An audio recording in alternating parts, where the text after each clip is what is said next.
So you just heard what I like to call this morning the Shatta Movement Choir. The man himself, Shatta Wale. This morning we have in our studios the man, the movements, the hit maker, the man who knows his level, Shatta Wale. Now, whether you're willing to accept it or not, Shatta Wale is one of the biggest influences of our time, cutting across generations and creating his hit Freedom with as little as 6 words. This morning we'll be talking to Shatta, we'll be talking music, family, industry, and everything more. Remember, we're live on Facebook. Joy 99.7 FM is our Facebook page. We're on YouTube, Joy Online TV, that's our YouTube page. We're live on the AM show on the Joy News channel. It's back, do it. Good morning to our friends listening to us across the nation. In Kumasi, we are Love 99.5 FM. In Takrady, we are Radio Max 105.1 FM. In Cape Coast, we are ATL 100.5 FM. In Sunyane, we are Sky FM. In Tamale, we are Radio 123 99.7 FM.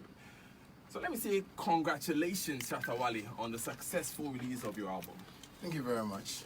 You know, I just like to say a good morning to everybody right now, and thank God and Ghana police for bringing me so quick. Maybe there's more to this police story I need to know about, and we may be touching on that. Now you filmed the fancy bill, and barely 2 weeks after the launch of your album, you're already number 6 on the Billboard World Charts. Did you envisage these 2 notable achievements, or it came to you as a surprise? Well, it was something we were asking God for, so I believe as we got those results, I wasn't too surprised, but that was the target, to let the world, get to know Ghana and get to know the kind of works we are doing here. It's good to know. So, nothing more about the Ghana police. The Ghana police, it's always good.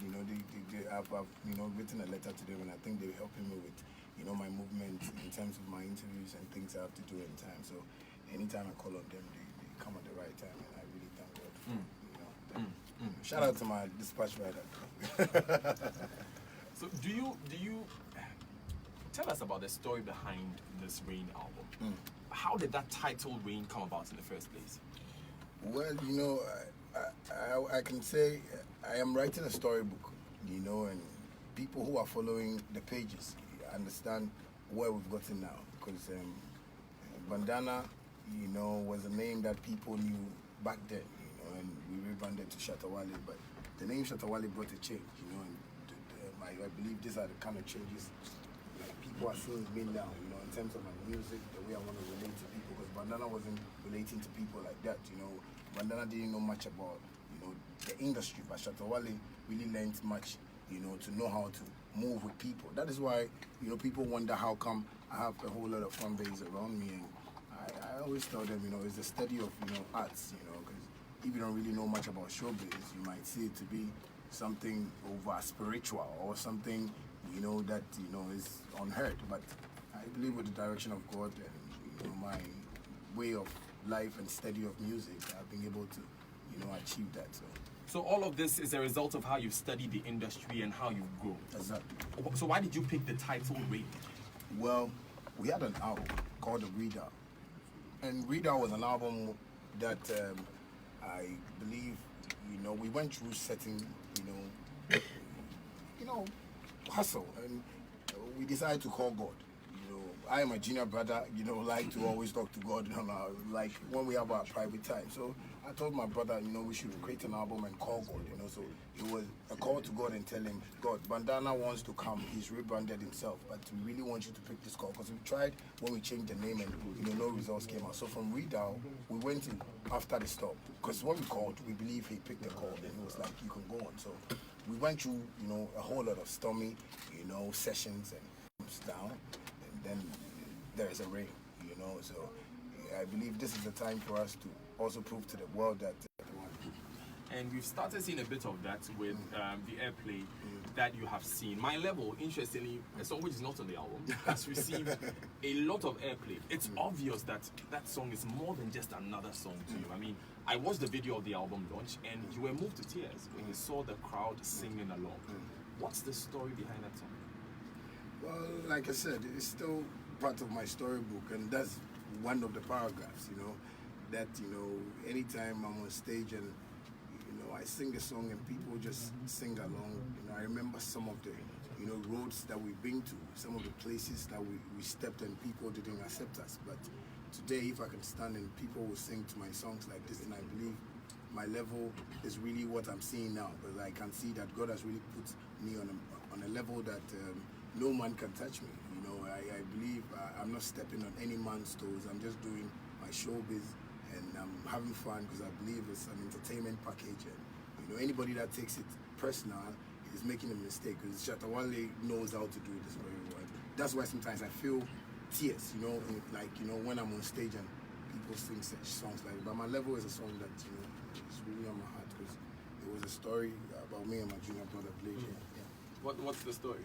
Well, like the things I've been telling him, because I remember one time I told him, bro, Charlie, if God no bless we, I swear, then God no did the word. Being quick the word. And I believe God wants us to talk to him like that, sometimes call on him like that, for us to believe he's alive, So certain things, we're going to leave Nima and, stay in East Leghorn and stuff like that. So when I see him nowadays, I watch him and go like, bro, are we asleep or we are awake?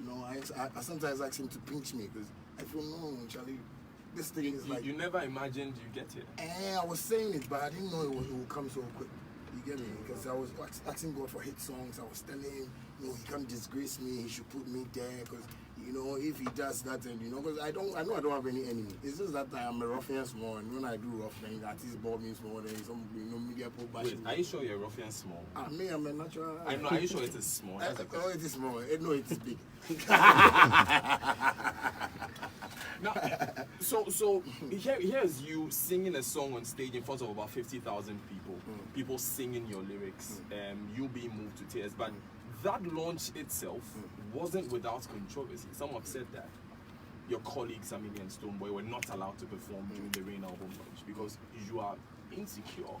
You don't want them to take your shine. Is that the case? You see, sometimes when stories like this come up, I don't even want to talk about it, because Shatta Wale is the type of guy that when I'm talking, I talk with seriousness.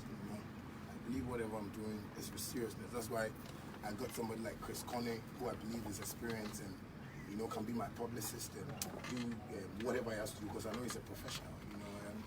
I would like to advise every Ghanaian artist that what they have not studied, they should really come so we can study together. Sometimes when news and stuff like this come up, like they're scared, they're insecure. I already said that I don't fear no man apart from God. So if you don't pass through your right channels and you want to use me, I'm used to that. Like, people are trying to give me bad names, and I'm getting the best girls, I'm getting the best cars, the best everything. You understand me? I'm even shocked of what God is doing in my life. Like I said, I'm coming in.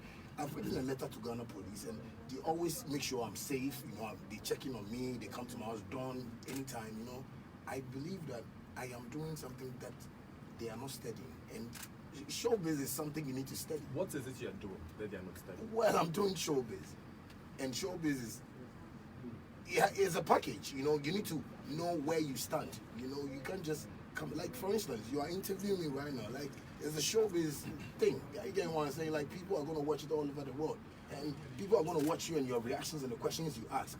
And that's where people are going to say, oh no, this guy is professional. You get me? Most of the artists feel showbiz is about dressing. They feel showbiz is about they say, that kind of thing. But I believe when you know what you're about, and you know that at least at the end of the month I need to get paid, you should know where you stand and know how you talk and know how you grab your things. Because when people say things like Stonebwoy came to your show, Samini came to your show, and they're like, yo, these are people. Samini is like, my friend, and he's experienced so much that if I want to go to Samini's show, I'll call him a week, 2 weeks after. But you can't just move to my show and expect that. If I was working with white people, I swear they will arrest them and jail them. Because white people work with time and plan. So if you come there and say, you're living, no, they can't do it. You can't, Jay-Z can't be performing and his friend will come and say, oh, because he and him go from some area, or it is some artist who did there. Everything is programmed, it's planned. That is what I've studied about Ghana artists. But when you were planning the Rain album launch, did you think of reaching out to these guys to offer the stage to them? Well, I sent an invite out that, all of them could come, but they were all coming to enjoy. Like, we were all going to party, so they could be at the VVIP. There were tables that I set for artists when they came, like, you know, but most of them didn't come, though. But the style and manner in which they want to let Ghanaians understand Shatta Wale, you know, that kind of thing. No, I went to Samini show. I called him like 2 weeks. Like my team called his team. They spoke, you know, arranged everything, and the fans were happy. Stonebwoy the same. So I wonder how come you want to come to my show, and you won't even text me say, bro, like what's up? Let me just, you know, that kind of thing. I want to pass through the show, but you just come there, and I won't see that as a surprise because I'm a very serious person. Did you feel disrespected when they just jumped into the concert like that? Well, I didn't feel disrespected. I felt honored because I feel at least that was a respect, you know, they wanted to show to me. You know, but people were expecting the show to flop though, but I think the videos that flew out that night, you know, and I thank God for, you know, the positive things, you know, he always puts in my mouth because I said on radio that the show was going to begin at 6 and it was going to be filled around 7. And, you know, it was like that. And I believe that's what they saw and moved them there. And, you know, I appreciate them coming, but sometimes they shouldn't bring certain things out because he doesn't speak well of them. It shows that, you know, when I speak certain things, they will tell me that, but it's frustration that will make you do So that. you feel they shouldn't have come out to speak in public in the first No, place? not at all. At least I'm the best person for you to go. Charlie, we come your show, but Charlie, big ups, Charlie. Then one perform, but we see they plan the thing. So Charlie, but Charlie, you try. That's all we have to do. You know, I was telling Chris that the reason why Ghanaians or blacks are not moving forward is that they don't appreciate each other's knowledge. You know, for instance, you tell me, Shatta, I like your dress, but I think if you wore maybe a blue one, it would have been nicer and better, you know, with the sun and maybe you describe something, like, yeah, you're right. But Ghana is not like that. You tell somebody, Charlie, see this thing, you won't do one that. Oh, no, go fit do one like this. You know, say, because he won't make him boss, he say, into it get sense. Right. As he talk sense, maybe what they talk, your boss to this, oh, it makes sense. But he also wants the boss to say, oh, into it get sense. But no, what you're saying might be right and perfect that, oh, yeah, maybe he's been, like, for instance, I see Samini like, he's done so many good things for Ghana music, you know. So when I'm watching Samini from an angle, when you tell me, Charlie, how do you see Samini's performer? He's a great performer. I won't lie about it. I won't say, oh no, I know past Samini. No, it won't work. But that is the system we have. Would you like to perform at Ashaiman to the World or any Samini concert in the future? I am a showbiz person. I don't take things personal. Any stage I'm called upon to come and, you know, deliver my services, why not? You initially made the call, that's what you said. You called your friends and said, I want to come. Are you going to call Stonebwoy about Ashaiman to the World? Oh, well, I'm seeing some blogs out that, you know, they don't even want to invite us there and stuff like that. But this is not boxing. If it is boxing, they have to meet me at Google. And you see the way Billboard is trending number 6, that's the way I'm going to knock them out. They shouldn't see it like that. If it's even a battle, there's no way they can win me freestyle one-on-one. The whole Ghana knows Dr. Duncan, DJ Black, everybody KOD, like everybody knows me, you understand me? They shouldn't make the whole thing look like it's a fight, it's a war. Like I sing, Michael Jackson, excuse me to say, may he rest in perfect peace. He has even taken his voice away. Like we don't even know where the voice is. Like I've borrowed it and used it on them. If I'm using the crocodile voice and they are even shouting and they are one to them, then I'll use it on that. So will you make that call to Stonebwoy that you want to perform at Ashaiman to the World? Well, I have a show on that day, you know, the BF Smash show, so I believe it will be another time. Okay, okay. We are talking to Shatta Wale. He's our guest for the morning. There's a lot more that we want to know about, but I made a promise to you before this that we'll get to know the person Shatta Wale. We're going to take these important messages. When we come back, we'll do just that. Stay with us. This is the Super Morning Show. Ghana has always suffered from internet disruptions. You've experienced it, and here is the unfortunate truth. Unreliable internet could cost Ghanaians and their businesses up to $6.3 million every day.